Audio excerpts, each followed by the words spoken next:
जय श्री श्याम दोस्तों, स्वागत है आपका हमारे YouTube चैनल सुनीता श्याम देवानी में। तो दोस्तों, आज मैं आपको एक भेड़िया और बकरी के 7 बच्चों की कहानी सुनाने जा रही हूँ। इस कहानी से आपको जीवन जीने की सीख भी मिलेगी, तो वीडियो को अंत तक जरूर देखिएगा। आइए शुरू करते हैं। एक जंगल में नदी के किनारे घास के मैदान में एक सफेद रंग की बकरी अपने 7 बच्चों के साथ रहती थी। उनका एक छोटा सा प्यारा सा घर था जिसमें वे बड़े प्यार से रहते थे।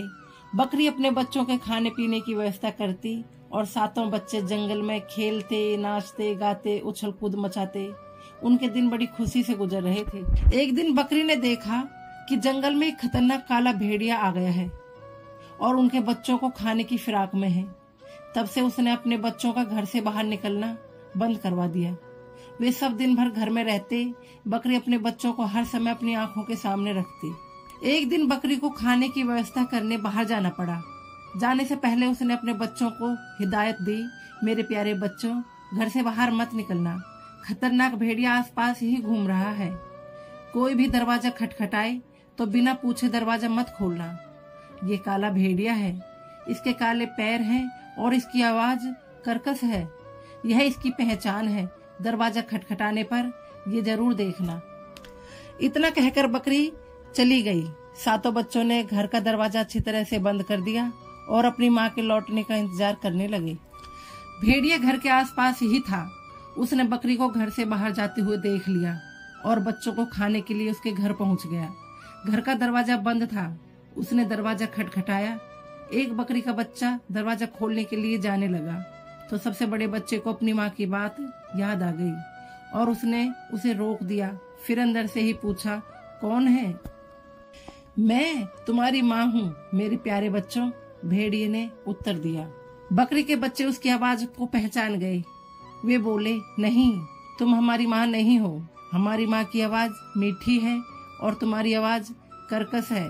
तुम काले भेड़िए हो, चले जाओ यहाँ से। भेड़िया वहाँ से चला गया। वह सोचने लगा कि कैसे अपनी आवाज को मीठी बनाऊं। तभी उसे मधुमक्खी का छत्ता दिखाई पड़ा। उसने सोचा कि मीठा शहद खाने से मेरी आवाज मीठी हो जाएगी। उसने झपट्टा मारकर मधुमक्खी के छत्ते को तोड़ दिया। मधुमक्खियां उसे काटने लगीं। फिर भी किसी तरह उसने शहद खा लिया। शहद खाने से उसकी आवाज मीठी हो गई। वह फिर से बकरियों के घर में गया और दरवाजा खटखटाने लगा। बकरी के बच्चों ने पूछा, कौन है?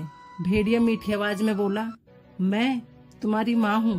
प्यारे बच्चों, दरवाजा खोलो। सबसे बड़े बकरी के बच्चे ने दरवाजे के नीचे से देखा तो उसे काले पैर दिखाई पड़े। वह समझ गई कि वह भेड़िया है। वह बोली, तुम हमारी माँ नहीं, दुष्ट भेड़िए हो। हमारी माँ के पैर सफेद हैं और तुम्हारे काले। भागो यहाँ से। भेड़िया वहाँ से चला गया और इस बार खुद पर आटा उड़ेल कर आया। आटे के कारण वह सफेद हो गया। उसने घर का दरवाजा खटखटाया और बोला, मेरे प्यारे बच्चों, दरवाजा खोलो। देखो तुम्हारी माँ तुम्हारे लिए क्या क्या लाई है। उसकी मीठी आवाज सुनने के बाद बकरियों ने दरवाजे के नीचे से उसके पैर देखे जो आटे के कारण सफेद हो गए थे। लगता है हमारी माँ आ गई, बकरी के सबसे बड़े बच्चे ने कहा। दरवाजा खोल दो, बाकी बकरी के बच्चे बोले। लेकिन सबसे छोटे बकरी के बच्चे ने उन्हें रोका कि ये भेड़िया भी हो सकता है। दूसरी बकरियों ने उसकी बात नहीं मानी तो वह अंदर के कमरे में जाकर छुप गया। बकरी के सबसे बड़े बच्चे ने दरवाजा खोल दिया और भेड़िया दनदनाते हुए अंदर आया। दुष्ट भेड़िए को देखकर बकरी के बच्चे इधर उधर भागने लगे, लेकिन भेड़िए ने उन्हें निगल लिया। उसे याद ही नहीं था कि बकरी के 7 बच्चे हैं, इसलिए उसने बकरी के सबसे छोटे बच्चे को नहीं ढूंढा और चला गया। कुछ देर बाद बकरी वापस लौटी। घर का दरवाजा खुला देखकर उसे शक हुआ। वह दौड़कर अंदर पहुंची तो उसे अपने बच्चे दिखाई नहीं पड़े। वह उन्हें इधर उधर ढूंढने लगी। तब सबसे छोटा बच्चा बाहर निकला और अपनी माँ को सारी बात बताई। बकरी को बड़ा गुस्सा आया और वह भेड़िए से बदला लेने के लिए निकल पड़ी। जंगल में जाने पर उसने देखा कि भेड़िया उसके बच्चों को खाकर एक पेड़ के नीचे आराम से सोया है। उसका मोटा पेट देखकर बकरी समझ गई कि उसने उसके बच्चों को साबुत ही निगल लिया है। उसने सोते हुए भेड़िए का पेट चीर दिया और अपने बच्चों को सही सलामत बाहर निकाल लिया। फिर उसने भेड़िए के पेट में पत्थर भरकर सील दिया और अपने बच्चों के साथ घर लौट गई। भेड़िए की जब नींद खुली तो उसे प्यास लगी। वह नदी की ओर जाने लगा। पत्थरों के वजन से उसे अपना पेट भारी महसूस हो रहा था और उसे चलने में कठिनाई भी हो रही थी। फिर भी वह किसी तरह चलकर नदी तक पहुंचा और झुककर पानी पीने लगा, लेकिन उसका पैर फिसल गया।